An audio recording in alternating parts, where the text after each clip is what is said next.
Yo, help me give a yay area. Welcome to Raja Bell, Logan Murdock, and Howard motherfucking Beck.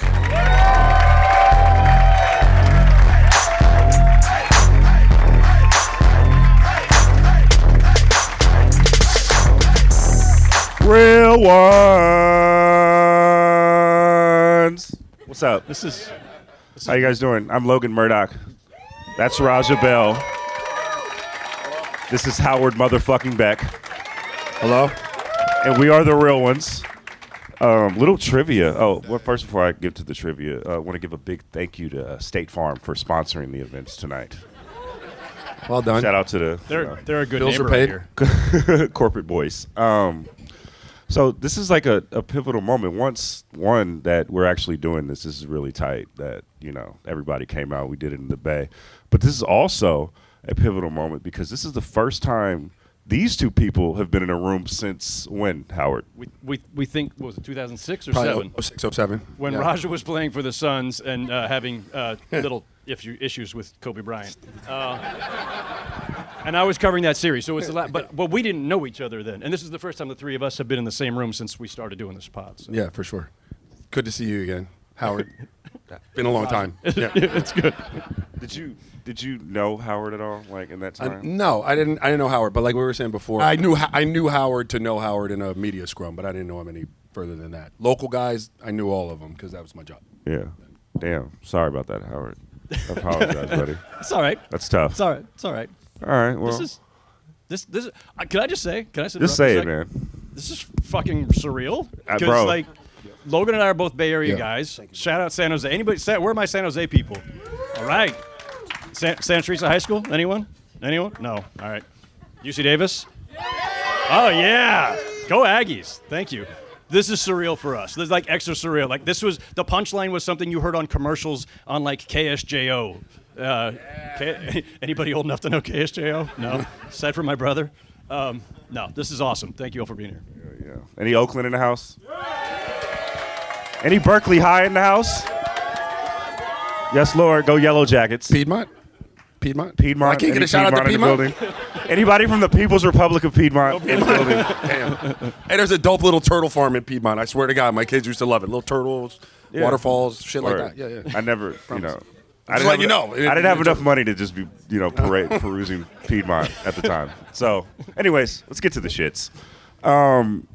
We're going to do a little segment called, I don't even know what it's called, but we're going to talk about contenders for the first segment. And I'm going to ask you about a contender. You guys are going to tell me how you feel, your confidence meter, if you think they're going to be real or fake. There we go. I just did a segment for this when I found the name of the segment. Real or fake? Real or fake. All right. Let's start off with a team that a lot of people in the Bay Area know very well, the Oklahoma City Thunder. Obviously, they're real. But what can go right for them and what can go wrong for them on their quest for a title? Well, they have a lot of ways to get it right? Like, let's just start there. They're really versatile. They got real positional size across the board. They got a lot of guys that can get a bucket. Even though SGA is clearly their number one and he's a professional scorer within a league of professional scorers, like he's one of the best to do it. They also have other guys that can put it in the rim, So on any given night, he's not really cooking that way. They can still manufacture enough points to win. But that's not what makes them the most scary, quite frankly. It's their ability to defend, and their ability to come at you now with real size and control their own backboard and stuff like that. So those are all things that could go right. Howard, you want to take what's going to go wrong? I don't know. No, I mean, there's just a lot of things that can go right for them. Like, there's no obvious holes there, right? They have talent, they have size, they have shooting, they have elite defense, and then the only thing you worry about, if you're trying to find, like, where is, like, the potential hole there, like, they haven't been deep in the playoffs yet. Like, that's the really only thing you can say about them right now is they're still a very young team with very brief playoff experience. Yeah. So if they're going up against the Nuggets at some point, who are a recent defending champion, or if they have to face like we'll get to this, but like there's some fun dark horses, right? Like Luka and LeBron are playing together, and Jimmy Butler's with the Warriors now. Like there's some veteran teams where a young team, might seize up a little bit in the spotlight at that moment, and the Thunder have all the talent in the world, all the depth in the world. They should be favored in every series for sure. So if you're trying to find that little opening, maybe it's the inexperience. Yeah, that's well done. Because sorry, Logan, but like the other thing would be, and you can't predict this, is if they caught a bad matchup.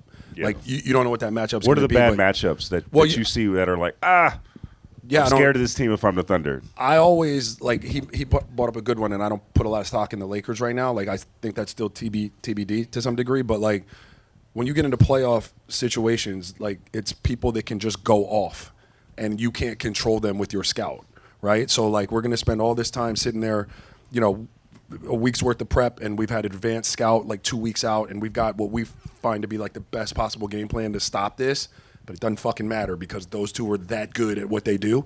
That would be the only thing that I could see, and on top of them just not having the experiences. If you just caught a terrible matchup, and it'd probably be in the light of someone like two guys, because one person's not going to be enough to beat them, but if you have two guys, i.e. Luka and Kyrie, right, like two people that you can't stop, that could be a problem. But that's a problem for anyone. When I think of OKC, I think of Shea, right, obviously, and a guy that can get to the free throw line. And that's going to be huge, Howard, and obviously in the postseason for a guy like that can kind of just slow the game down when you need it, when things are getting out of hand and things are he could be a run stopper by getting to the free throw line. Like, how big of a postseason is it for Shea in this regard? I think it's huge because we just saw the latest version of the Tim Bontemps MVP poll within the last day or so here, and Shea's leading like 2-1 over Jokic, right? And like Jokic has all the stats in the world, like there's a super strong case again, but the Thunder are in that pole position, and so that puts all of the pressure on Shea. He's been sitting there knocking on the door of MVP. The Thunder for the last 2 seasons now are the team that is they're racking up the most wins in the West. Like they've put themselves in that position where it's like, as like you can't say championship or bust. They're young. They've got all the time in the world. Although in this league, the doors close quickly. Kind of seen that with the Thunder when 10 years ago. Before? If there's any Thunder fans here, I'm sorry, but we've seen that before, where you feel like you have all the time in the world, and that's a good object lesson, though. That's why you don't squander these chances. And so I do think there's a lot on Shea and on the Thunder to get it done. Now but I also think like no one's going to be concerned day to day. Like what you're going to get from Shea. I think I'm more curious about like we haven't seen like a ton of those postseason moments from say Jalen Williams. Like who's going to be the second guy on a night when whether Shea's carrying you or not, or whether he's having a bit of an off night. Who else on the Thunder? There's a ton of talent. But is there anybody else who can just be like the dude on a given night? And I don't think we've seen enough of that yet. A lot of potentials. I mean, Chet is a guy that has the potential to be able to do that. Jalen is probably my favorite player to watch in the league right now. He has the potential. He just got to prove it. Like, what's the mindset, Raja, when as a young guy, when you do got to prove it at that stage? You've done it in the regular season, but you have to – what's the next gear you have to get to?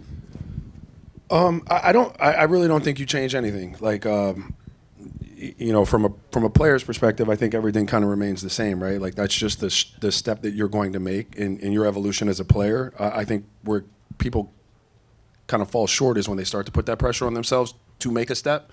That step should be an organic thing, right? So like, to Howard's point, they don't really have guys who have shown that capability in those moments. They've shown it during the regular season.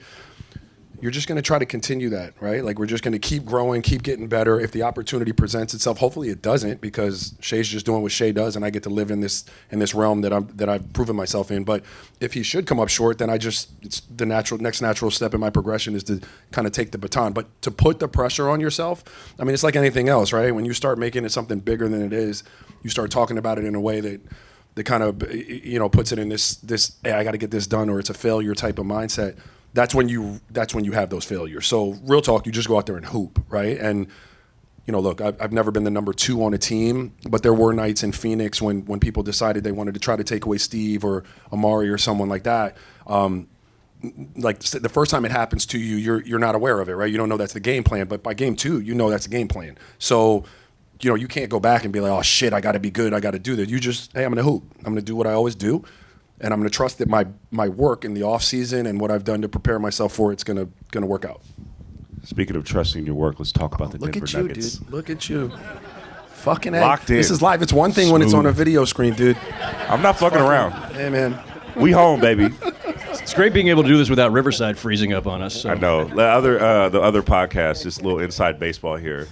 Roger's internet went out, and he was frozen, and it was shit, and he had to. Why are you telling my business, dog? That's fucking. Why you let him put my business? Well, in I said it on the Hey. podcast. No, yeah, this I was had already said it on the Comcast. podcast. It was Comcast. It was Comcast. It was. I mean, Yeah, it was Comcast. In the Bay Area, everybody knows like Xfinity can be fucked up at times. Sorry, everybody out there. Everybody. Yeah. But anyways, They're not a sponsor, he was right? frozen. I was frozen. He was frozen, and he did a whole podcast frozen. But we figured it out. Yeah. Was I the whole time? It was teetering. It was frozen to like maybe we see like pixels of You stuff. guys missed some good shit. I was on fire that day. No, you were locked in. It was like the Steph. It was the Steph look away. That's what it was. All right, let's talk about the Denver Nuggets. What gives you guys pause for the Denver Nuggets, and what gives you guys optimism? We'll start with Howard.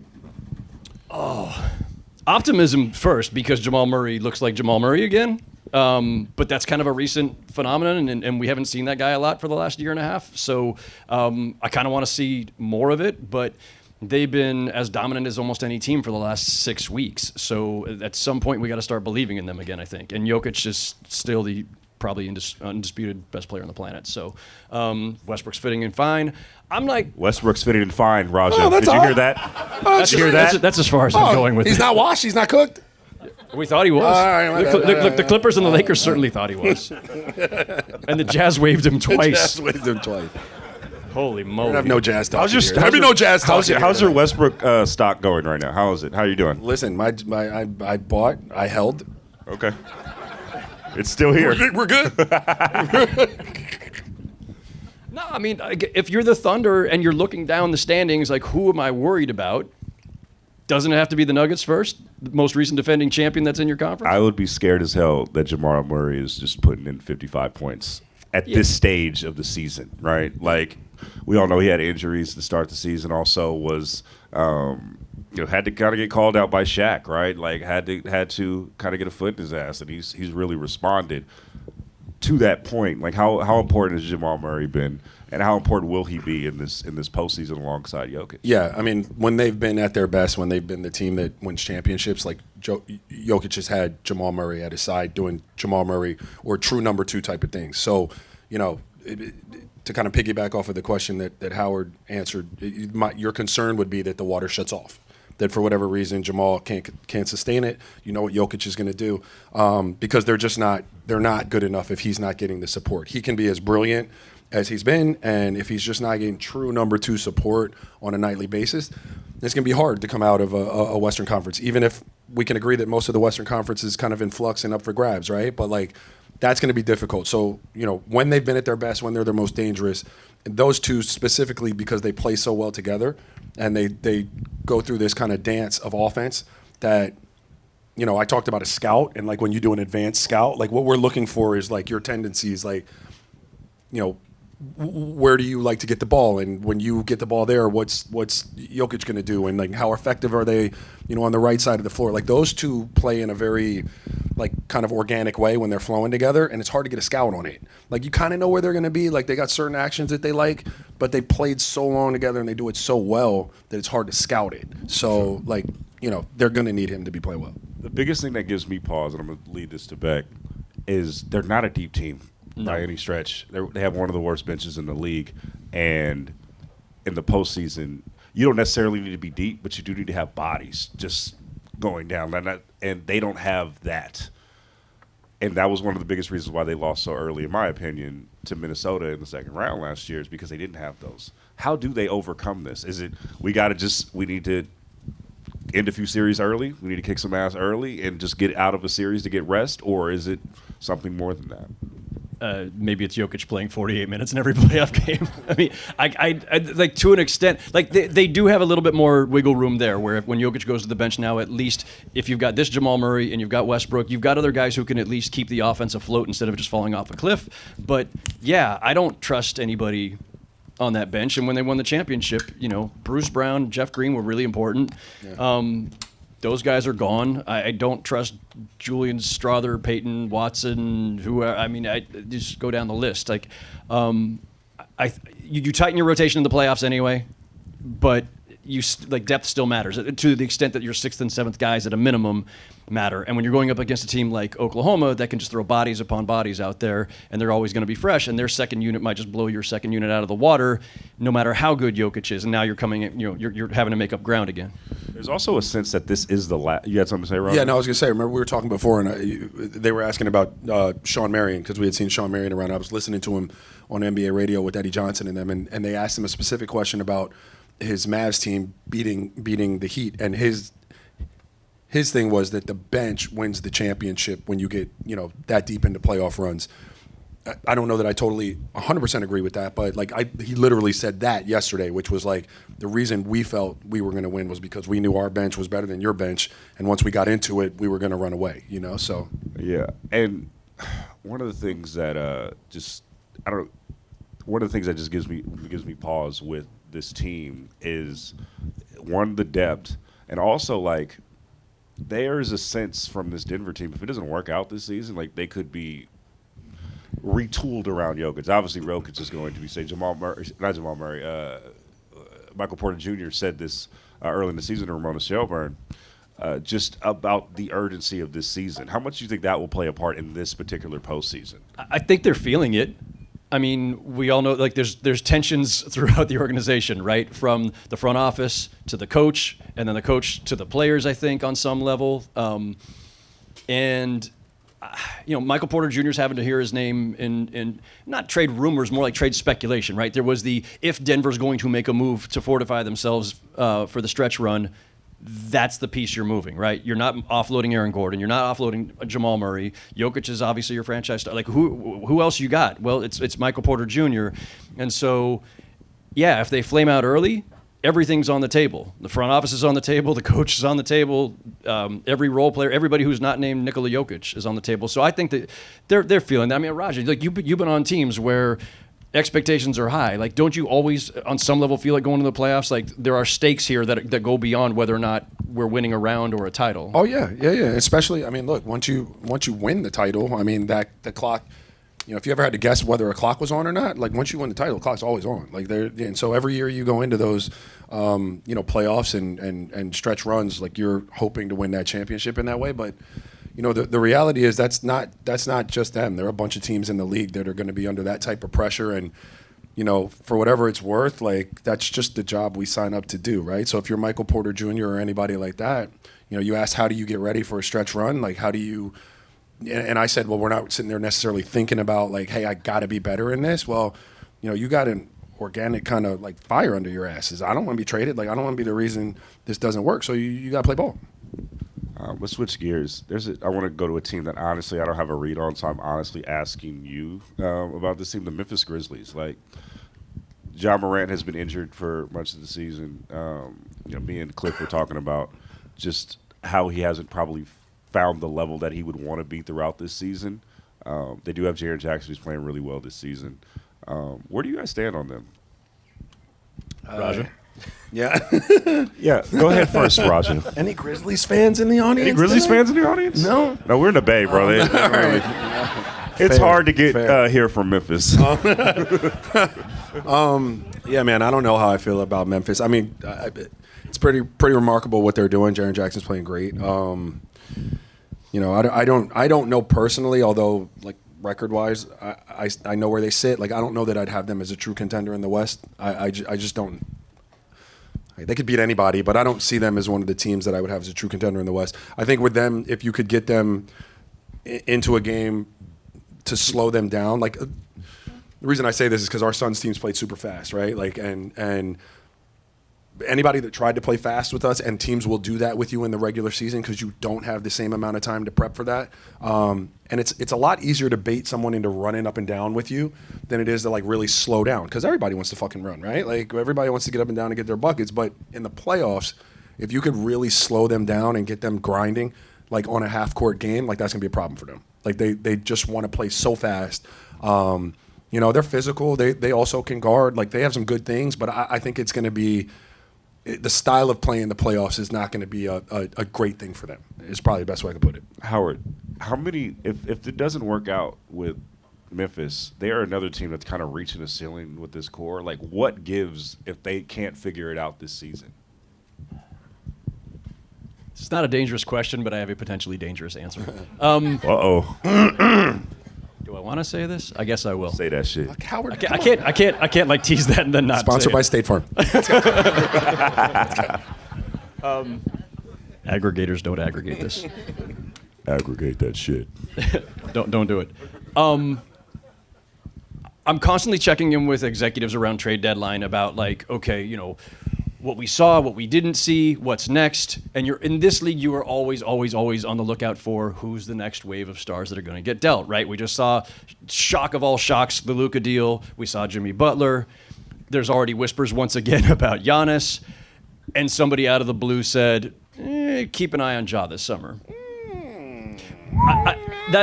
Again, aggregators don't aggregate this. Good thing there's not any Grizzlies fans in here. Yeah, thank God. But because they're just deep enough into the life Hold cycle. on, Howard. Tweet that Don't out tweet real don't quick. tweet I that just shit, did. Raja. We're good. Keep that shit off social media. They're just deep enough into the Ja Morant life cycle and also the Ja, Bane, Jaren Jackson Jr. grouping. And like, you know, they're young enough. They should have plenty of runway. But again, in this league, you never have as much runway as you think you're going to have. And Ja's obviously had some issues. Everything's been fine for a while here. So not to overplay stuff from a year and a half, 2 years ago. But at a certain point, teams will pivot. And you know, there's always, for everything we know publicly, there's always a little bit that's going on below the surface too. So I would just like, I'm not saying that's going to happen. I'm not saying it should happen. I'm just saying it's one of those things I'm just kind of keeping an eye on if they were to flame out early. Hey, Keith, our social media member, did you get that shit? Wherever you are, did you get that? We will aggregate ourselves. I'm so fucked. Yes, you are. Yes, you are. Fucking Blue Sky, Twitter, it's out, baby. All that shit. It's all out. Sorry, Zach Kleiman. You know, this podcast is also indirectly sponsored by Blue Sky because of this guy right here. Meet me there. You're not going to find me anywhere else. All right. Before we get to the Eastern Conference, I see a Boston Celtics fan here, Yeah. which is brave. No one? All right. It's brave. I see a Milwaukee. We got two I see Boston Milwaukee. Celtics fans over there. Got a Milwaukee jersey Okay. here. Kings in front. Hey, let's just go around to put a bow on the Western Conference. I'll start off. We're gonna do our wild card for each one. My wild card. I had like Raja saw me pre-pod. I had like my notes going. He was like, "What the hell are you doing?" It made him nervous. Yeah. I had Immediate three wild sweat. cards. I'm like, who fucking did notes? Who's for this prepping for this shit? shit? Like, we fucking did notes. But I have the Houston Rockets, and one of the reasons is they are the team now, like where they could either be the Kings of 2 years ago, where everybody actually wants to play them. I don't believe that. Or they could be some version of maybe the 2010 OKC Thunder or the 2011 OKC Thunder, where young team, really well coached, play really hard, and they're not scared of anyone. I am scared of I don't think they have a true number one. They are a team-based team, and what I mean by that is they play really hard, but down the stretch of playoff games, you need a dude, and I don't know if they have a dude yet. But I'd be scared as hell to play with them, and they're even more scary because everybody seems to be trying to play them in the first round. So I'm going to go with the Houston Rockets. Yeah. I'm just gonna piggyback off of that. Howard, you go next. The difference between them and Sacramento, Sorry, my guy in the first row of the Sacramento Kings. No, yeah. Oh, just a Bibby fan? Oh, word, Team Dime. For Like- sure, we here. They guard the shit out of you, like Yeah. in a way that Sac wouldn't, right? And that's scary sometimes in the playoffs because like they're young, they're big, they're athletic, they're versatile, and they'll strap up. And so you're right, like you need that dude, and they don't necessarily have that dude, but they have ways to stop you're that dude. You know what I mean? So like that's scary sometimes when the team just locks up. Hey, Raja. Yeah. You're the dude now that has Hey the man, wild card. man, thanks man. You know what? Yeah, Your turn. I guess wild card. I mean, I would have taken Houston, but nobody wants to hear me say Houston again. So, the Lakers, probably. Ooh, we got any Laker fans here? Like, Yeah, okay. no, I mean, Damn, tough crowd. like, are we considered? Well, anybody that we haven't mentioned, it can be a wild card in this. Yeah. I'm gonna leave them for you. Wait. I'm gonna leave them for you. Yeah, I'll take the Lakers just because if. And I don't know that I all the way subscribe to this, but if those two can figure that out, it's it's got to look a lot different than it's looked. He's been out of shape, like Luka. That is, like he's been out of shape. They can't play the way they played the last. Don't get me in any more trouble with the fucking Luka, man. Please, I don't need any more problems. But if he gets in shape, if they figure out that to get the Luka that you traded for, he's got to have the ball. There's no other way around that, right? There's no. Austin Reeves is great. LeBron is great. Like. He got to have a ball. That's the only way Luka is as valuable as he was in Dallas. But if they can figure that out, and if LeBron can play off of that, and if they're better defensively than I'm going to give them credit for, they become a team in this world where we're talking about wild cards, where if all of that's clicking, they have two of the best players on the planet offensively. And that could be a problem. Well, the NBA is mad about All-Star game scores. They're going to be really mad about the Lakers scores because they're going to be bananas. Yeah. It's going to be like 175 to They're getting them up. 160. And that's why you can't take the Lakers seriously. They're not going to stop anybody. They've got no size. They've got no defense, and their two best players don't play defense. And, Sorry, Johnny, wherever you are, brother. Yeah. I apologize. But that said, especially if I were the Houston Rockets, a young team with no playoff experience, and I'm looking across the court at Luka and LeBron. Like, yeah, no, I mean, like that's so I will never dismiss them because of how great those two guys are, and they've got all the experience in the world. But only against like Houston, right? Like I'm not picking them against the Thunder. I'm not picking them against Denver. I don't know if I'm picking them against anybody, and I think the Lakers need a lot of time now and an offseason to figure out how to reconfigure this team. Also, Luka needs time, to Raj's point, Luka needs time to figure out how to play with and off of LeBron. Like LeBron and Dwayne Wade, they were both in their prime, but they needed months to figure out how to play with each other as ball-dominant stars. So I'm not taking them that seriously. Okay, quick. Somebody asked if the Warriors were an X factor, and I mean, I guess because we are in the Bay No, Area. but that's That's where he's going. I think, That's what I said. Raja, Yeah, that's who I left Raja was him leaving for for it. me. Yeah. Okay. Somebody said Clippers. I do think the Clippers deserve Clippers. some Yeah, respect. yeah. But Show. Clippers, yeah, I get the Clippers. Yeah, Wow. You breaking hearts. yeah. I'm sorry.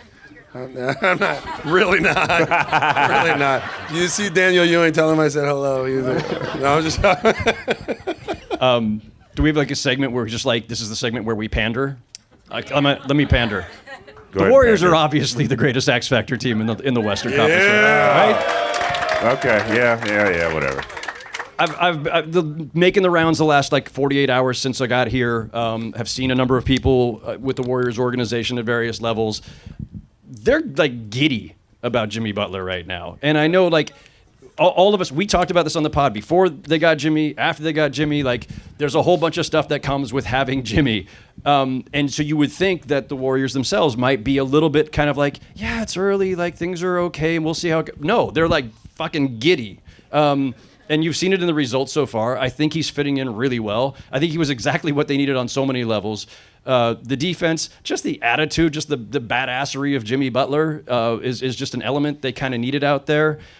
Somebody had mentioned to me that like it was like a little bit tough for Draymond. Like I know you look at Draymond, you think like this is just his natural state. Like why would he ever need somebody else to do the things and say the things that he does? But he needs somebody else to do it, so it's not on him all the time. And Jimmy can carry some of that. So plus you've got more of the mid-range game and the ability to get to the line a gazillion times a game, which they had nobody doing. Yo, you're making faces right now, brother. Are you okay? What? Are you No, okay, brother? No, What's he's it? doing- It's no, fu- this is what the shit that he does on the podcast. So like, we're trying to make a point and stuff, and then Roger's like, all right. If you ever like hear one of those like funky bro, awkward pauses, Don't let this happen. Like Keith, clip this shit again. Don't let this whole thing happen for them to fucking play in the play-in game and lose just because they have good vibes. My the only, vibes are very great. excited. The vibes are awesome. My face was about. Vibes are awesome. I heard it in the back, and I saved my reaction for the stage. Yeah. was just the fact that like Draymond needs help being fucking Draymond. Stop. Stop. No, it's not you saying it. Sometimes somebody else has to be the asshole. He wants somebody else to be the asshole. I think he's sometimes. pretty cool being the asshole. No, I think, can I give him some bail real quick? Yeah. Let me give him some bail real quick. So one of the things, like when the Warriors were at their absolute peak, there was a contingency of veterans in the locker room that Stop. could buffer the. Stop. But I'm trying to hold on. Stop. Man. No, why I gotta stop? I hear what you're about to say. Say the it. only But reason he's why- still an asshole. But you can mitigate the assholery. All right. Is what I'm saying. All right. In a good way, here's though. another In a thing. good way, he's an Here's the asshole, thing. right? Like I don't mean to be like Can real I talk say my because every point? team needs it. No. Go ahead. So back in the day, Yeah. before I was rudely interrupted by a fellow Virgo.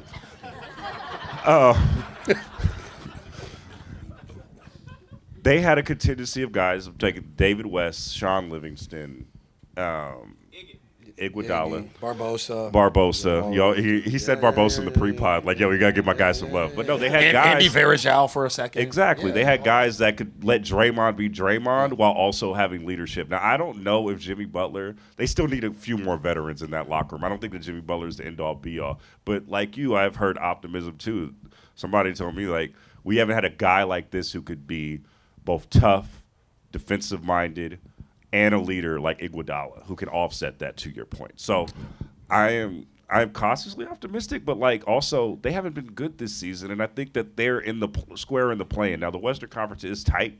They could. I just don't see them at this point getting to the 6th seed. We'll see. They could, and if they end up in the play-in and come out of the play-in, like they are going to be the proverbial version of the team that you don't want to face in the first round. Like, and especially if you're one of those teams near the top, if it's, holds up as like OKC and Memphis, or if the Warriors matched up with, like, again, Houston, younger teams looking across at Steph, Draymond, Jimmy Butler, assuming, like, listen, we've got a very, very, very small sample size with Jimmy so far. If they play like this for the next month and a half, 2 months, like everybody at the top of the standings is going to be like, those are the guys I want to avoid. You may start seeing guys at the top of the standings be the ones to like throw games down the stretch, trying to jockey for position to avoid them.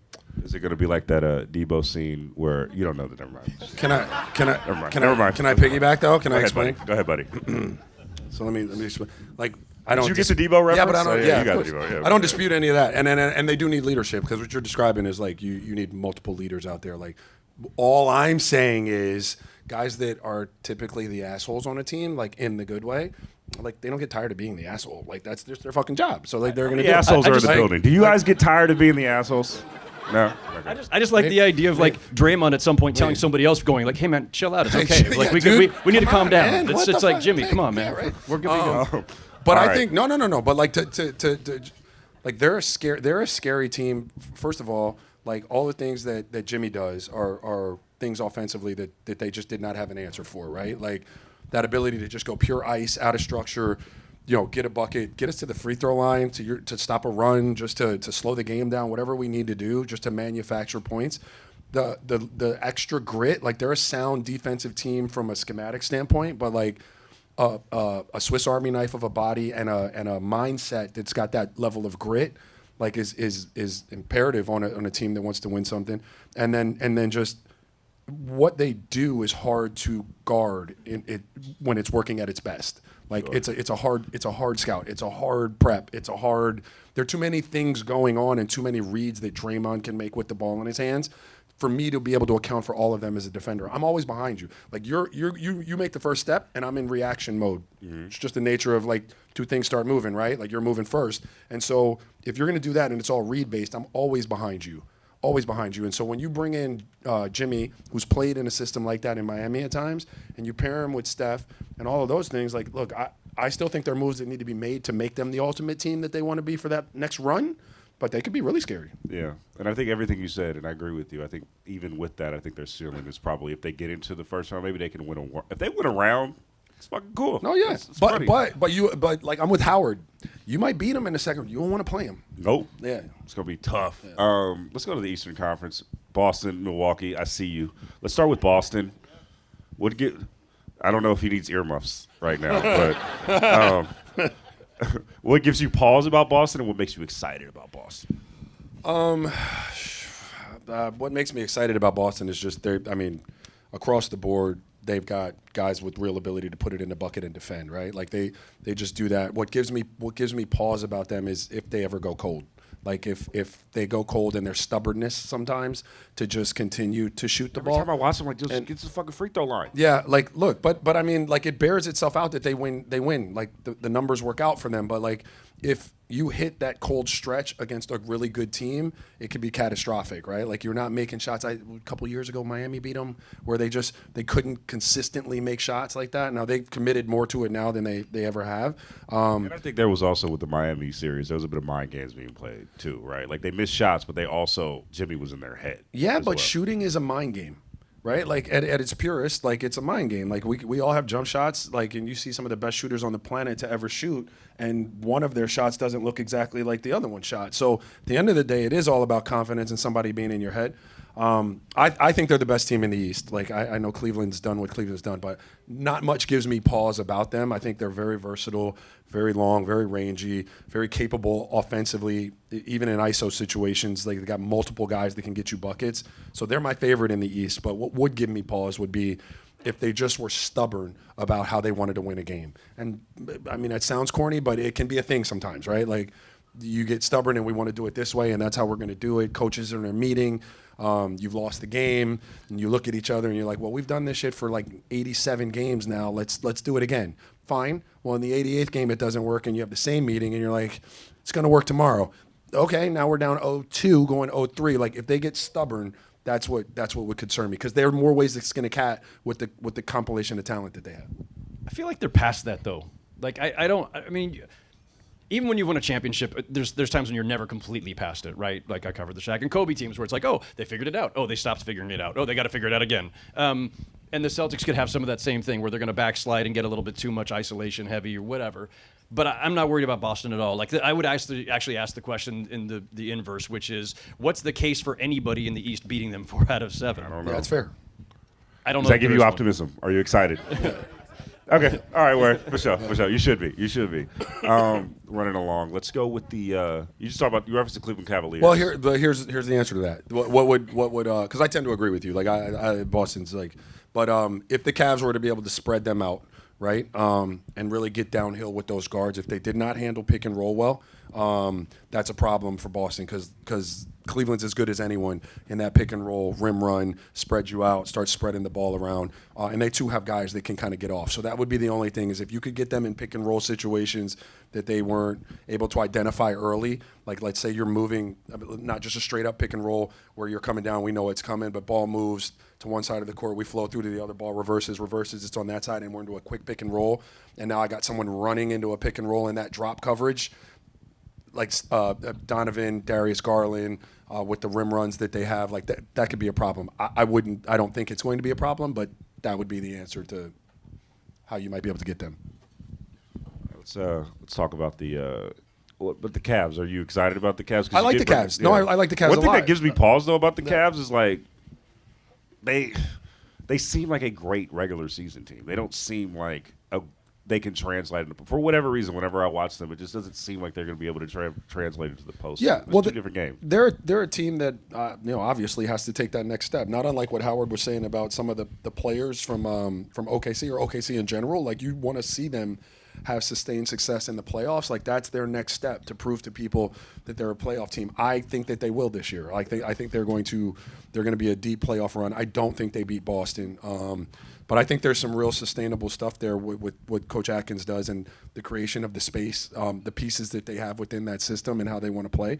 Like they stick to their guns with that, and it's hard to guard. Like when you have proper spacing on a basketball court and you are you're moving your chess pieces around offensively and you're creating, like, for offense. Sorry, guys, they told me to make sure I don't forget about this side of the room, so I'm sorry.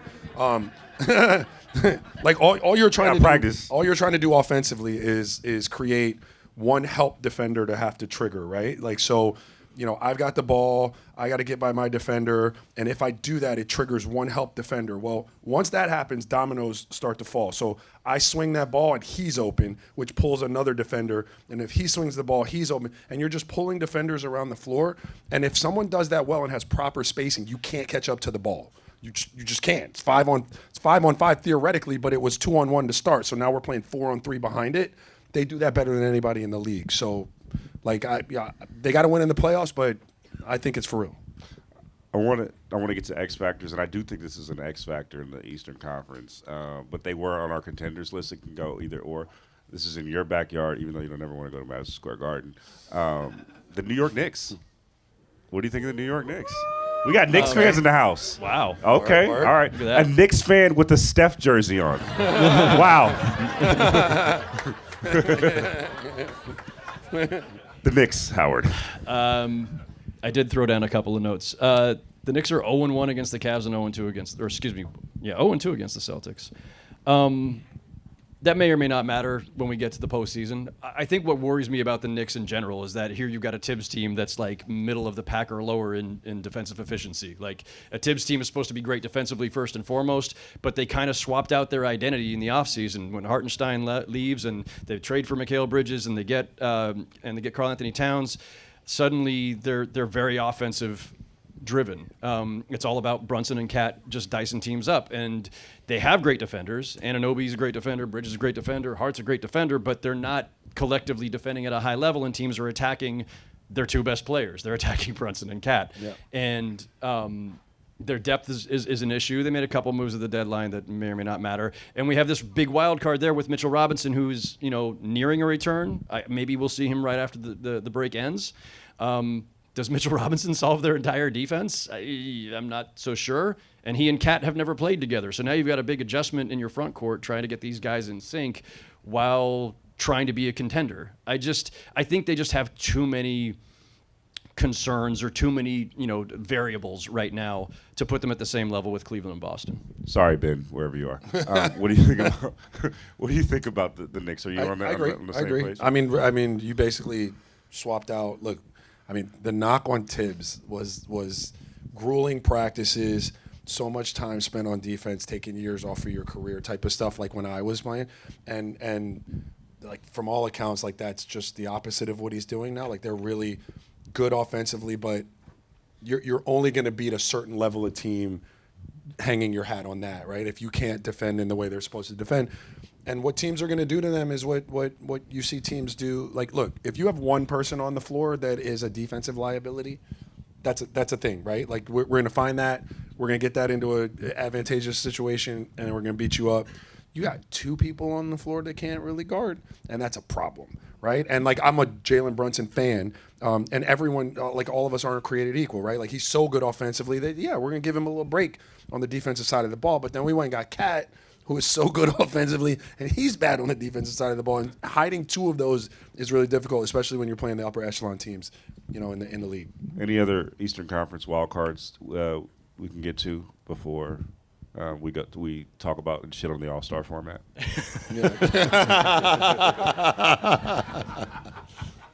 The only other team you could even consider is Milwaukee. Yeah. I don't. I feel like you're obligated to do that. There's nothing that gives me Sorry, brother. There's nothing that gives me optimism about the Milwaukee Bucks. It's respect for Giannis and Dame. Exactly. And Kyle Kuzma, maybe. There's a big three.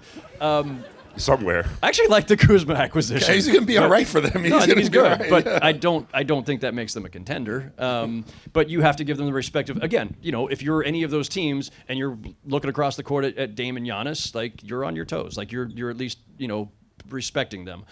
I don't think that they're knocking out anybody. I'm going to ask this because we're in the Bay Area and I want to put you on the spot. Oh, God.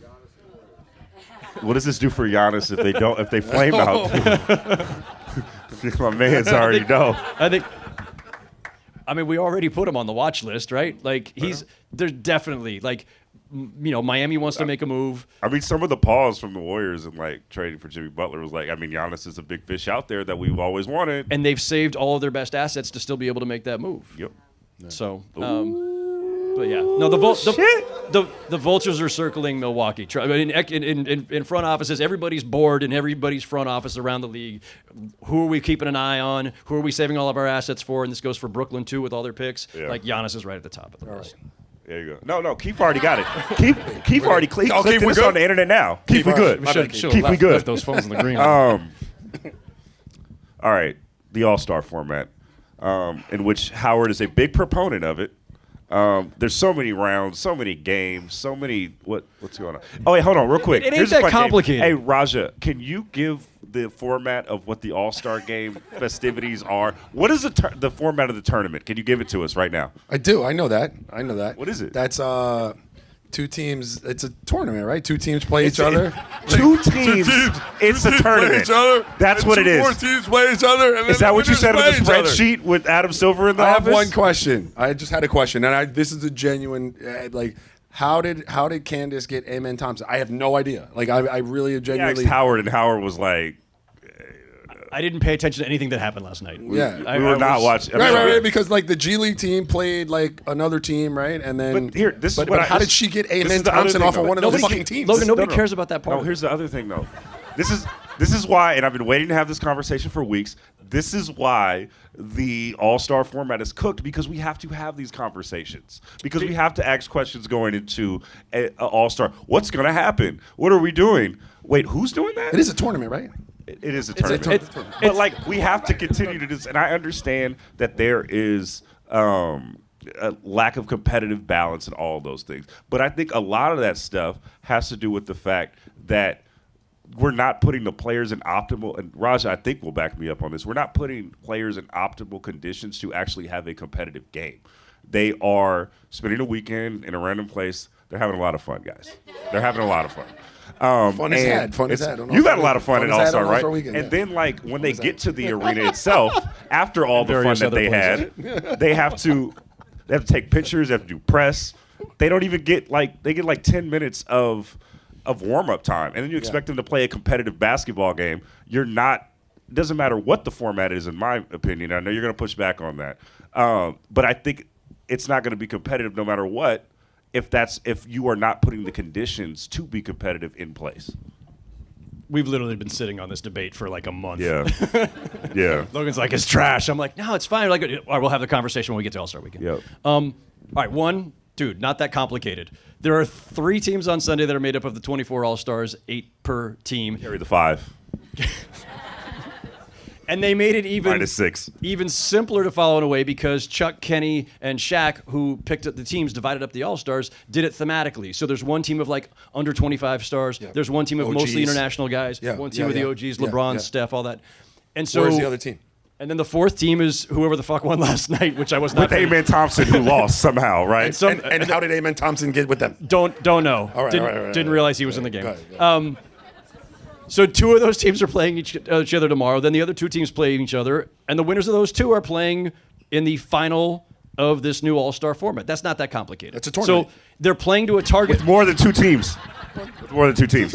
4, in fact.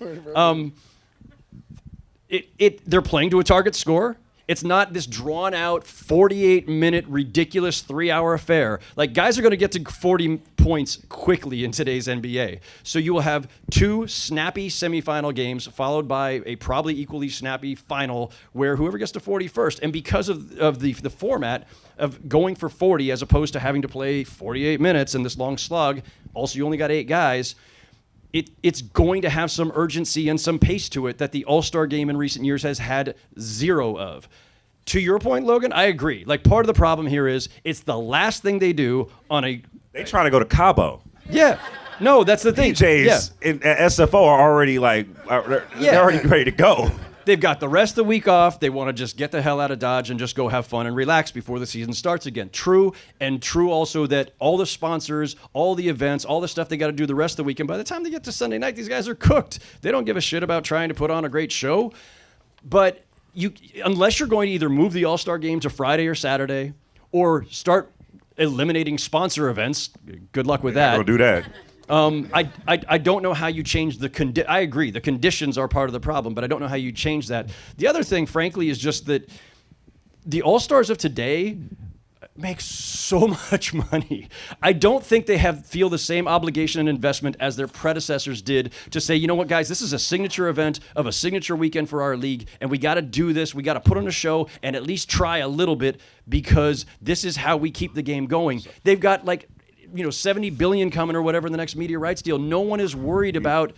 You know what I think though on that counterpoint on that? I don't think, and I've said this recently, and I'm gonna push this to Raja.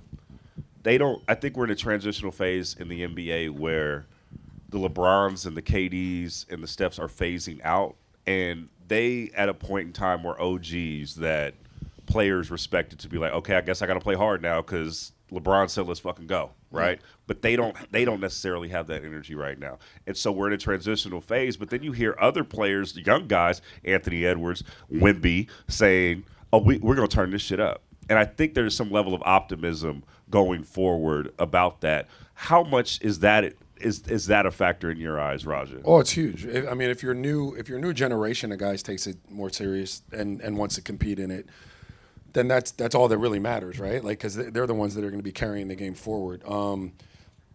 Clearly, dudes don't play as well hungover anymore, right? Because I just said fun, but yes, drinking, yes, is right. Like, because I mean, that's just the thing. How did you play? Very degrees of success with that, Okay. but like generally speaking, I wasn't bad. It was all right. I mean, there were a few. Hey, you're potting pretty well right now. Thank you. You're fucking potting. Thank you. Good job, buddy. Who would have known? Yeah, no. Look, man, it's always going to be hard. This generation of hooper.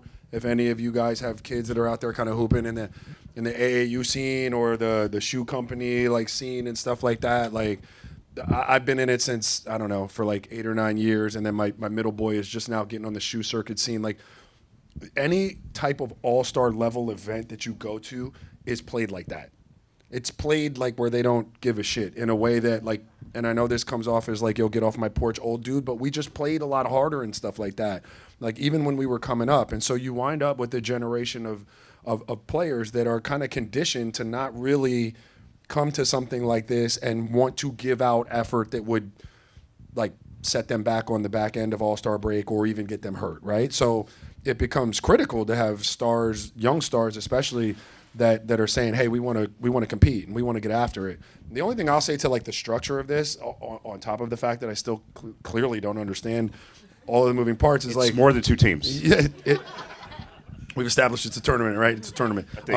I used to like seeing the matchups. Like I used to like seeing the Western Conference matchup of the power forwards versus the Eastern Conference power forwards and stuff like that. And I think you lose that a little bit when you're split into 4 teams and everybody's not going to play each other and shit like that. But I think the allure of that has faded anyway because we're in a league pass era where everybody in every market sees every team all the time, and we've seen these players all play with each other either in the Olympics or because players change teams so often in this era. There's the mystique of All-Star when you and I were younger and Logan wasn't born yet. We were going to get to age jokes eventually. Was that it was the lone time of the season where you saw these guys in the same court together. And it's like, wow, this is awesome. Yeah. Look, man, like, you know, Magic and Jordan and Bird and Neek and all these guys are out there together. Like that, I just don't think it has the same resonance. And on top of that, yeah, they're not playing as hard as they used to. You know, That's fair. And every time we talk to guys from the 90s, early 2000s, like that's the one thing they keep saying. Like we actually cared. Like we wanted to go out there and be the dude. And the guys now are just like, hey, let's just like throw lob dunks from half court. Yeah, no, it's hard. It's hard to watch. I mean, there's some fairness to that. Is there an AAU-ification of this All-Star game, do you think, Raja? An AAU-ification. I mean, the NBA is AAU-ified, period. Right? Like not in a bad way, but like that's just where all your product's coming from. So like all of those, you know, players, save for the foreign players, are kind of coming up in that system. You really want me to rant? You want me to rant? You want me to get fucking go. That's what the people wanted to come here and fucking rant. I'm not gonna do it. No, I know. Everybody wants me to do it. Let's go. I'm not gonna do it. All right, let's do it. Also, aggregators, get this. Look, when you start playing when you're in the 3rd grade, and this is real shit, when you start playing 200 fucking basketball games over the course of a spring, you start to desensitize to like losing and shit like that. You're just rolling out there to get your numbers. You're rolling out there to get your little viral highlights and stuff like that. You're speaking my Uncle Money's language right there. He's right there in the white hoodie. You're speaking his language right there. No, but that's real You're talk. speaking his language right there. That's real talk. And I'd have kids in my program. I know we're not all here for this, but like I try to tell their parents, these are 3rd grade people. Like, and you would think like you come to a program for a little bit of guidance within your program. If it's not me, like I had multiple other like college and pro players within the program, and they're like, hey man, you guys aren't playing this weekend. Is it okay if we go play for X, Y, and Z? And I'd be like, yeah, you do whatever you want, but like, I don't think your kid needs it. Oh, well, he really loves to play, or this and that. All right, go ahead and do it. Hey, we're not playing over the course of the next 3 months, like, because we don't play all year round, right? Like, I don't believe in that. I think kids need a break from it. Hey, can we go play with X, Y, and Z team? Or what do you think's in my kid's best interest? And I'd be like, Mom, do you want to know? Dad, real talk. Let him go fucking play soccer. Let him swim. Let him go play anything else other than basketball. And no, honestly, I'm not even pandering. Like, I believe that. Let them go do something else so they get away from this. Not just for their own sanity and the pressure that comes with training like you're a pro when you're 8 years old, but you're playing too much basketball, and it's taking away from what basketball is about, which is competition and trying to win basketball games. Like, every time you touch a basketball court, you should be trying to win a basketball game. And if you ever touch a basketball court and that's not your priority, then someone has missed along the way in your development. Straight up. Good fucking shit, Roger. Good fucking shit. All right. It's time for your questions. Do you have something to add on that? Do you have your solution to All-Star Game real quick? Let's see your solution to All-Star Game before. Since bigger tournament. All right, yeah, there we go. Bear with me. It's a 4-team tournament. A mid-season play-in tournament. I do like the fact that the young guys, whoever the hell that team is from last night that's advancing, no one's going to want to lose to them. So there's extra incentive on Sunday. The whole thing, it's a big psychological mind game with the players, right? They've demonstrated for years that they don't care enough to play hard, and the league has cajoled and beseeched and whatever. We need the ghost of David Stern to come back and bully them for a minute or something. But they've tried everything. Where is he? Roger's still getting high. I'm sorry. Roger's scared as fuck. I didn't mean to trigger the PTSD. Okay, buddy? Roger, wait, Roger. There he is. He's right there. Did you ever get called to the principal's office? Me? No. Olympic Tower? No, God, More lived in the principal's office. Yeah. Not my bestie. But if you've tried everything else, fuck it, yeah, scrap the thing and try something else. We're not gonna this. The funny thing is, this show is airing on Tuesday, so we'll know by the time everybody else listens to this on Spotify. You're going to know whether or not this thing worked on Sunday. This is airing. This is it. Yeah, this is going to air. Oh shit! I guess we forgot to tell you that part, Raj. Oh shit! All right. But we'll know tomorrow night. Right, today's Saturday, right? Tomorrow night we'll know, and by the time this podcast airs, we'll know whether it worked or not. But I think I credit the league with being willing to try this and do something else. And it is a psychological game. It's try to get them to care in a way that they've already demonstrated they don't. And when you change the format and you add these little gimmicks that make some urgency infused into the thing, we'll see. I'm clearly the optimist here. Logan wants to trash it already. Every time we come in, he's like, "Yeah, man, I think it's gonna work." Yeah. Look, I'm the guy. Roger Logan, I think it's gonna work. I'm the guy who crapped all over the NBA Cup. So I'm going to give them credit on this one. Crapped in the cup. Not in. About. Okay. Yeah. All right. Let's get to the questions. is Getting okay. a little loopy here at the punchline. Let's. All right. This is a funny one because we haven't talked about this team. And also, I'm going to do this one first because of there's a lot of questions, and I thank you guys for this. But there's only been 2 people that said their names, and this is one of them. So I'm just going to shout this person out. Shout out to Owen. Is Owen here? Where's Owen? Yeah, clap it up for Owen. He gave a great question. Does Jason Kidd quit in the next 2 weeks? And does Nico Harrison get fired this offseason? Wow. That's not it. Yeah, wow. yeah. Go Lakers. And Boston sucks. Oh, wow. Stir it up. His All right, words, not Owen. mine. Wow. Had a great time in Boston. Boston was fun. Boston is a good time. It was a good time. Yeah, I went to school in Boston for a little bit. No and no to Nico and Jason Kidd. Look, Nico. Look, I sense that's my guy this coming is along. airing, right? This is I'm airing. hearing We've it. I'm established sensing that. Aggregator alert. Nico did not do a great job in terms of getting back in return what he could have gotten for a talent like Luka. I am not one that's weighing in, and I've said this before, and to some people's they didn't really appreciate it, but I'm not in the building, right? None of us are in the building, and you hear people say this a lot. If anyone's gonna know it's someone in the NBA. It's going to be the people that see him all the time. That doesn't mean that they had to trade him, right? That doesn't mean that 31 other GMs would have traded him. But for whatever it's worth, they decided that's what they're going to do. I would say all that to say that, like, Nico didn't make that move, like, unilaterally. That wasn't Nico just saying, hey, guess what? I'm going to wake up on Tuesday and trade his ass.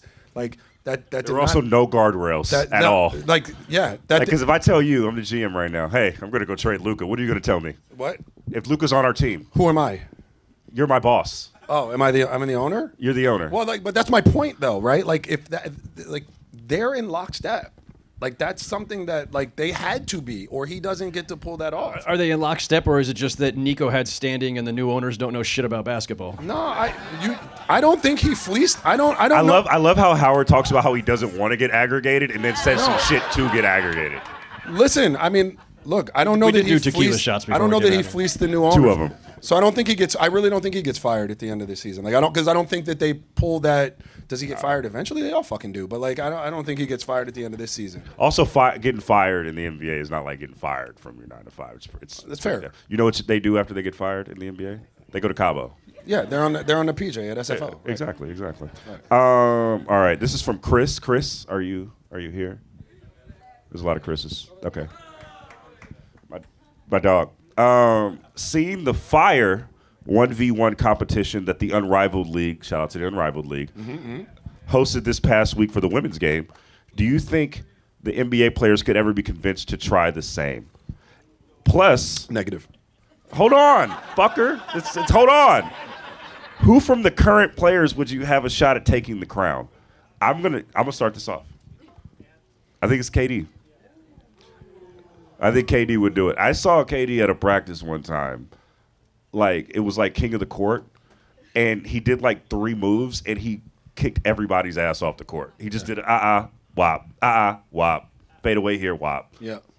And he's so tall and so unguardable, and he's made for a one-on-one series. So I think it would be KD. All right. Giannis. Ooh. Yeah. He did okay. Just like he okay. I mean, look, what you're talking about is an unrivaled skill set with, like, length and athleticism and shit like that. Pun intended. Right. Okay. Unrivaled is on the thing. I did pretty good there.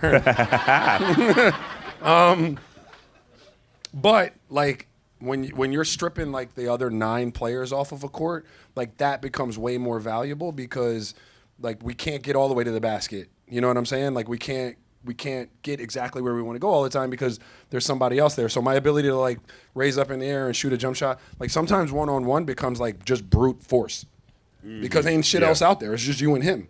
So, like, in that world, if you give a Giannis the ball first, he's caving somebody's chest over and over and over again. And so I take something like that. We're never I going didn't to even think about that. Yeah. And we're never going to see it because, like, the reason that the women started the league is because the W doesn't pay well enough, and they need other sources of income. And this was a really smart endeavor that they've gone into. The NBA guys don't need it and wouldn't do it, so we probably won't see it. It was interesting when I did. So because we were going to talk All-Star and format and what if we just, like, deconstructed the whole weekend and started over, I threw the question out on Blue Sky, and only on Blue Sky. Cut the check. Some of the responses that came back were things like, "Hey, let's do 1-on-1, 2-on-2, 3-on-3." It would be really fun to see, like, the best, the All-Stars get into it that way, where there is more pride in the line with a fewer of you on the court. It's a different format. Like, I like that, but I don't think it would ever be like a separate league, like Unrivaled. Yeah. For sure. I didn't think about the good shit on the Giannis thing. That's good. And a lot of it's like who gets the ball first. Yeah, for real. Right. Okay, this is from Kyle Madsen. Where's Kyle Madsen? Is he here? There he is. True. My guy Kyle Madsen. To all, is the top 10 in the West set, or can the Suns or Spurs sneak in over the Warriors, Kings, or Mavericks? Yeah, what's that look like? And to Logan, who is your favorite former NBC coworker and why? You guys want to? Go ahead. You go. I'll go first. Okay. Cat's out the bag. Me and Kyle worked at NBC Sports Bay Area before then. So yes, Kyle, obviously. But I do want to, since this question is here, I do want to shout out the one and only Kareth Burke, who is my best friend at NBC. Held me down. I didn't know shit about television or how to do television, and she held me down, and she's one of my best friends. So shout out Kareth motherfucking Burke. Hope she hears this. Yeah. And Yeah. Kyle motherfucking Madsen. Do you have the standing, sir? Standings are in. Okay, let me see that. Go ahead, Howard. Howard studied for this. We were out here chilling. We were on flights, fucking partying and shit. Like, Did no such thing. I think I said it on the show a week or two ago, so I better just stick with it, even though they've been a little wonky. I think the Spurs crack the top 10. I like the De'Aaron Fox pickup. I think not a Kings fan, right? no. That's Team Dime. That's Bibby. It's straight Bibby. All right, that's cool. The Kings could fall out. The Mavs could fall out. I think the Suns and Spurs could both break in, but I don't have much faith in the Suns overall. I think the Spurs. Oh man, the Suns are How many back sad. were the Spurs again? I'm sorry, I didn't. The Suns are so sad, bro. So the Suns are. I know you're The trying Suns to are get a rise out of me, bro. I'm not giving you it. The Suns are a game and a half behind the Warriors for 10 right Suns now. are. Yeah. Yeah. Spurs. Yeah, I don't know. No, The Suns could get in. I know the Spurs No. are kind of back there, though, aren't they? The Spurs are what? How many games back are they? The there? Spurs are bro. two behind the Suns. They have good Two behind vibes. the All these other teams that you describe have bad vibes. The fucking Mavericks are injured. Nah, but yeah, I mean they're injured right They're now. injured. Yeah, but this is like They're also shell shocked. Yeah, They're also shell shocked. The vibes aren't immaculate, and we only have like Wait, shell shocked. Wait a minute. Shell shocked with what? With what? the craziest. Did trade. you see them playing in the first game? AD was back. Did you And see where's that? AD right now? No. But those Where's we're he having. at? These Where's are AD two. right These now? are two separate conversations, though. Clearly, when without health, I mean, we're having a different conversation. But That's right. That's what's right in front of us, though. No, but what I'm saying is like they're not like shell shocked. I can't subscribe to because that team. Did anybody watch them play in AD's first game? They were playing their asses off. You're right. Did anybody get the sense that those fuckers were upset? No, but listen, dog, seriously, that's a real thing. Now, I'm not there, and again, I'm not saying definitively that that's the case, but I watch body language and I watch hoopers, and that team came out not like feeling sorry for themselves. Oh shit, they traded Luka. They didn't do that. They literally did. They did not do that. And so what I'm saying is if they're healthy, like I wouldn't count them out. That's a huge if. Yeah. That's a huge if. That's the They're other not conversation. They're not healthy. And who knows within that, what do you got, a groin I will say this, or an though. adductor or something like that? And And then their front court is just depleted with Lively out and Gafford. yeah. It's No, tough. all that's real talk. But I think that if I do believe that the Spurs do have a shot, but are there any Kings fans here? Yes. Was it hard? Yes. Okay. Was it hard you have our watching deepest how sympathies. inconsistent De'Aaron Fox could be at times? I think the front office set him up to fail. Okay. All right. For sure. I think that is fair, but I do think that one of the complaints his coaches had, De'Aaron Fox, right? If I'm going to say maybe have a caveat to them doing good, is that he struggled with consistency and would only play well when he was angry. That's something that we all hear throughout our travels. And he's so talented, but he's going to have to find a motivation other than being angry. Now, obviously, there's Wemby there, and there's Chris Paul there to help him out. But if there was something that would give me pause about De'Aaron Fox, I'm just grasping at shit at this point. But if there's something there, I would say that'd be something to look at. all right. I don't travel, so I don't hear any of that stuff. But You did today. Hey, clap it up for Raja getting on a plane. I'm glad to be here. No, thank you guys. Thank you. I'm excited. This was a good trip. Hold on. Go ahead. Can I just want to say this about him? Like, it could just be that De'Aaron Fox, that is, right? Like, it could be that, he's just not a number one, right? Right? And so... You have foreshadowed that a lot. Huh? You have foreshadowed that a lot. That's the AD Memorial pick for not necessarily number one. Yeah, so you're watching people play and their skill sets, it's not a skill set thing. Being a number one in the NBA, your average NBA dude that you think is trash because you guys don't see him on the court, and when he comes in, he's rusty because he doesn't get the ball and it's not his job and shit. That person, if you put a court right here in the middle of that and asked him to shoot 100 jumpers, he'd make 88 of them. He'd do shit that you'd be sitting there really? They're that good. So it doesn't be a number one isn't always dictated by the skill set, or the size or the combination of the two. It's dictated by their mental makeup, right? And what they'll do in those situations that are pressure packed and only some people can rise to that level and meet the challenge. And so and I'm only saying this about De'Aaron because I believe him to be a really, really good player. I just don't know that he's a number one. So putting a franchise on your back that shit's not easy. Like putting a team on your back for one night's not easy, but putting a franchise on your back and trying to take them to places that they haven't been in a long time is unbelievably difficult. And so I just cut him a little slack because I just don't think he's a true number one. And I think if you put him somewhere where he's got support, and this might be kind of echoing what you're saying, like if you put him somewhere where he's got real support and they make up for some of maybe his shortcomings, like I think he'll be all right. What advice would you give for a person trying to put a pickup team on their back? Put a pickup. All right, this is messy. Shoot or shoot, homie. Get him this up. is messy. This is so messy I had to put a name on it. Damn. And this is for you, Roger. Damn. The 5 most underrated players you've ever guarded, and then the 5 most overrated players you've ever guarded. Where's the fucking camera? Raja didn't pre-screen none of these questions, neither did I. They didn't even let me look at them. They're giving me shots at tequila. Ain't nobody let me see a picture. Like, I ain't seen a photo. If we promise that Keith will not put this on Instagram, then can we get the true answer? Yeah, that's tough. See, that would have been a good one for me to have a little, because those are hard to come up with off the top. But I'll take a Lame. shot. Let me take a shot. Boo! Damn. Underrated that I had to guard. Kevin Martin played for the Kings. Yeah, Really funky shot. really tough to guard. Really weird to guard. I'm trying to think of dudes. J.R. Smith. Yeah. You're hot. J.R. Smith get really hot. Big body, like bigger than you think. 6'5", 6'6", but like real good size on him. Flip Murray. Flip Murray. Yeah. That's a name. Yeah, Flip Murray. I mean, you remember those seasons he had? Where was he? Was he in? I was like 4, but I do remember it. But it's crazy. No, I'm But lying. it's crazy. I remember Flip Murray. I was there. I know. Nah, Cleveland. okay. Like, where was he in the Sonics, right? Like, and I think Ray had gotten hurt, and maybe Rashard had he been shipped out? Yeah, or he was hurt, but Flip was cooking, and another one of those dudes. You'd be like, Flip who? Give Flip the ball and let him shoot 25 times, and he's gonna have 40 points because like he was hard to guard. I'm trying to think of J.J. Barea. J.J. Barea. Yeah. Like Any Laker fans in the house? Yeah. Do you see it? Remember when J.J. Redick cooked the Lakers? And you asked for 5, right? You asked for 5? Yeah. We also have overrated. Yeah, as yeah, well. yeah. But I'm gonna give you. Are you my gonna get fifth- to that overrated Here's my too? 5th underrated. Here's Okay. and it's another. You said Lakers, and it's real talk because I could not guard him, and I couldn't figure it out. And I played him maybe 3 times. He was with the Wizards. He wound up with the Lakers. Nick Young. Yeah.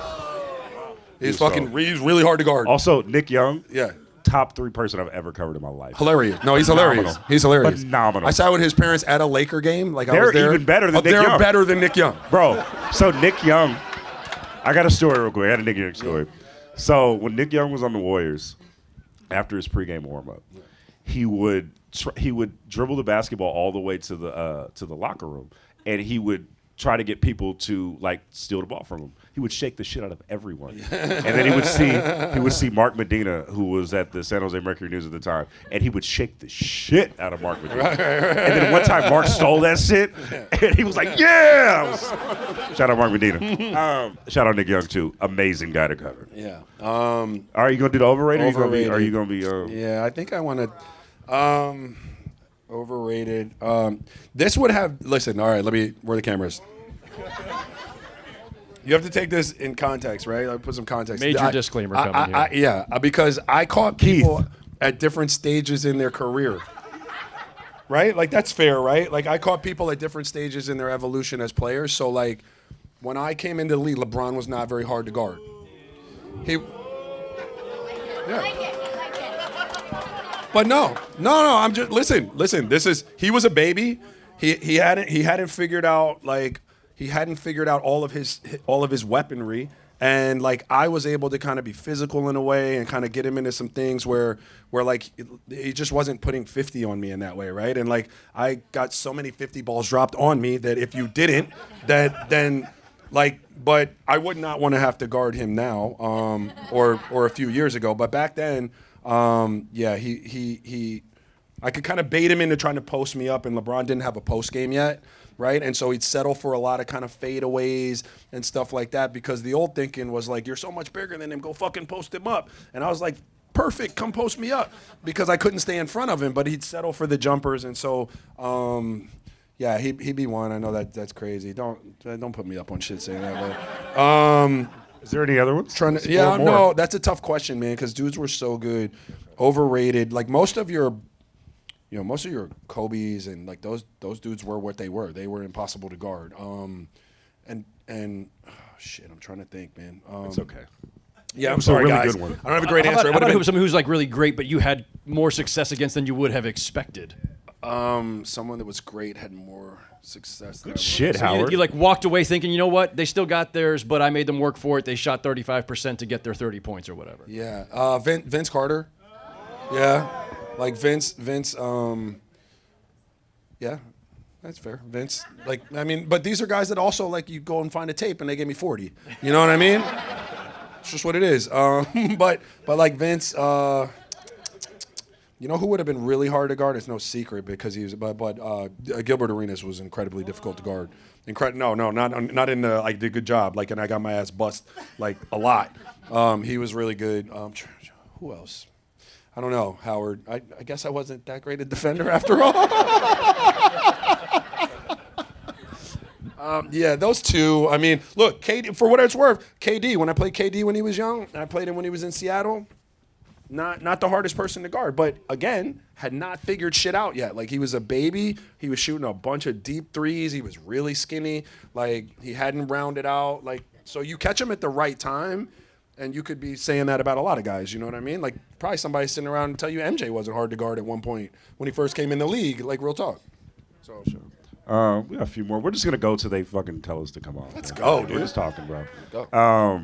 Logan, give us the top 5 football players in the Bay Area you played with or against. Number one is actually in here. I don't know what the answer. Delancey Parham. He went to Idaho. He's over here. He played True. He played at Berkeley High. He was really hard to play against. Marcus Peters. I played against him. Yeah. And I think I've told this story on the pod, but I'll tell it again. I was in a passing league. We were playing at Contra Costa College. Anybody went to Contra Costa College here? We were doing a 7-on-7, and I was throwing against a cover 2. I'm about to speak Roger's language because he's really a football Dialed player. in, baby. He's dialed in. So Marcus was playing the flat. Yeah. And so I thought, like, hey, I could fucking throw. I felt really good about my arm. And Contra Costa, the wind was at my back. I felt like, get it right in there, right? Before the safety comes. You tried to hole shot him? I tried to hole shot him. Yeah, He wow. fucking baited me. He jumped into the zone from the flat, got the pick with one hand, didn't even run to the fucking end zone. Gave me the ball, said, here, bitch. And I was like, oh, he's going to the NFL. Yeah, He's fucking going to the NFL. He was a ball hog early. That's tough. Shout out McClyman, shout out Beehive. Should ask him to sign it. Hey, man. Fuck him. I don't know, man. There was a lot of Ricky Galvin was a great. I played with him. He ran for 2,000 yards. He was a stud. He went to Washington State. Oh no, here's another one. Keenan Allen. Yeah. We had him. We used to go to Cal Camp, and every year UC Berkeley would have would bring all the high schools together. And Berkeley High, we were coached by Alonzo Carter, who is a big coach now. He's at Arizona. He's the associate head coach at Arizona. But we were like the renegade team. We would have, it was Berkeley High, but we just had like studs from like other recruits come in who Cal was just trying to poach. Yeah. And Keenan Allen was on the team. And he was my wideout. He was my number one wideout. So I'm fucking throwing posts. I'm like, who's this kid? Yeah. Put it up. I thought I could get a Scully that time. When they saw my grades, I was like, nah. But he was amazing, bro. Like, he was great. But there was a few more. But those are the ones that stick out. Mm-hmm. No doubt. There's some for Roger that here we go. This is what everybody wanted to hear. What is your most memorable interaction with Kobe Bean Bryant? You knew it was coming. Yeah. There were a few. Obviously, like, we had our moment. So I've told this story. I'll tell a couple stories. So the next time I think we played them, we were in the preseason we were at UNLV. And at UNLV, the locker rooms are kind of separate, so you don't really get any interaction with like the other team or anything like that. So there was no real opportunity for anything to jump off, and it was fine. But like in the Staples Center, like you all come in one way, like you come from like the parking lot where the families park, and like the buses are in the same place, and then you walk down this hallway, you pass the Lakers home dressing room, and then you get to the visitors' dressing room. Like you guys would know this, right? So to leave, I've got to walk from my locker room past the Lakers locker room and then to the bus where their cars are. So I'm like, all right, well, who knows who I'm going to see in the hallway, but like you got to be ready, right? Like who knows? Like I haven't seen him since the shit happened, so Words are sugar free. Yeah, stay ready so you ain't got to. No, but straight up. So because I don't know, like, so I'm walking down, like, and I see him, boom, there he is out in front of me, and he's walking with like 4 people, and I'm like, oh, well, here we go. So I'm walking, picked up my pace a little bit, like briskly, kind of trying to get there. And as I pass him, he called my name, and I was like, this motherfucker. And so I turned around, and he was like, hey, Raj, I want to introduce you. This is my wife, Vanessa. This is my mother-in-law, and he had one of his daughters with him. And so, like, that was pretty cool, right? Like, it was a cool moment. From then on, we were pretty good. Like, people don't really know this, like, and I don't, but like before every game, like we'd be chopping it up about families and stuff like that. Most guys, you just like, dap up and say like, have a good game and shit like that. Like when he'd come out to Utah, like he never came, and I understood why. Like he was a really guarded dude, and like he can't just go anywhere. But I'd invite him to Thanksgiving and shit like that when he was in town and we played. One of my other favorite ones is I was in Charlotte, so this was like, fast forward a few years, and I was playing, and I'd hurt my wrist. I had to have wrist surgery. I didn't know it at the time, but I hurt my wrist bad in the game. And I played against Kobe. We had talked it was a preseason game. Like we had chopped it up out there and everything. And so I was in my locker, kind of like down, like doing my shoes or putting lotion on or something. And I felt something kind of standing over me. It was like a shadow. And I looked up, and there was a dude standing there, men in black, right? Black suit, black tie, white shirt. And he was like, hey, Mr. Bell, my name is Robert. I'm Kobe Bryant's personal security. Mr. Bryant would like to know if you'd want to have dinner with him. And I was like, what? But no, I mean, that was cool, but like I just fucking played this cat for like 30 minutes. Like, I mean, he could have just asked me if I wanted to go to dinner when we were on the fucking court. Like, what the fuck? So like, just little shit like that. It was cool. And then one of my last interactions with him was when I didn't go to dinner. No, my wrist. I had family in LA, and my wrist was hurt so bad that I didn't. It's kind of one of like, that was a big regret. And then I was a free agent, and I didn't really have a deal on the table yet. And so, I was coming out to LA to go to the ESPYs, and that I had talked to Kobe. Kobe knew I was coming out. He had called me the night free agency started, right? Like, and he was like, he said some pretty nice stuff, and he was like, hey man, I want you to come be on this team, so on and so forth. So I was like, all right, cool. I'm coming out to LA. I'm gonna be at the ESPYs. And so he called me. He was like, look, man, I'm out in Malibu, but I don't know LA, so I'm thinking like we're gonna have a coffee or something like that. He was like, that shit's kind of far, dog. I don't drive that. He's like, I'll send the helicopter to come get you. I'm like, what? I was like, what? He said, yeah, the helicopter. I'll send it. Come pick you up. You meet it over there. I was like, all right, cool. No bullshit. Within the next 2.5 hours, my phone started ringing from my agent. And between Kobe's invite on a helicopter and the pickup, I had gotten 2 deals. One from the Chicago Bulls with Tibbs. I was like, yeah, I don't know if I want to go do that shit. I don't know about that, dog. And then to go back to Utah when we had a really good team, and I thought we were going to be kind of viable in the Western Conference. And so I had to tell him I didn't want to waste the chopper or the gas, so I had to tell him that I wasn't coming out, and he understood because they couldn't pay me, like it was going to be the minimum and shit like that. But so I didn't get to take the chopper, and I wish I kind of wanted to take the chopper out to Malibu, Sorry, buddy. Damn. Yeah. Any Laker fans wish they would have dissed that guy on the fucking Lakers. No, that would have been cool, though, just to see, like, and it's sappy and shit like that, but just to kind of see how he worked, you know what I mean? Like, I consider myself a worker and someone that, like, got after it, and obviously he's legendary in that regard, so it would have been just cool to see if you could live up to that, because there were a lot of cats that didn't live up to that, you know what I mean? So, yeah, we can do. Well, man, this has been such a treat. You know, I mean, we talked about this pre-pod, me and Howard, just two Bay kids, like never even knowing that they could doing something like this to sell out the Punchline, which is fucking crazy. Yeah. Thank you guys. Thank you guys. No, thank you guys so much. Thank you guys. We got the best fucking fans in the world. Me and Raja was talking about this pre-pod, just like me and Raja started this. We had a phone call for 15 minutes. That was the most awkwardest shit ever. I don't even know how we got to 15 minutes. Yeah. And we just, we grew a friendship, and then we get Howard into the fold. This has been a treat, man. So we appreciate all of you guys. Yeah, guys, thank you so guys much for coming out. No man. doubt. No, thank you all. We are going to give us a quick minute, but there is a meet and greet right outside at that little step and repeat.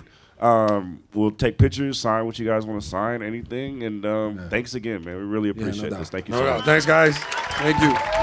Thanks, guys.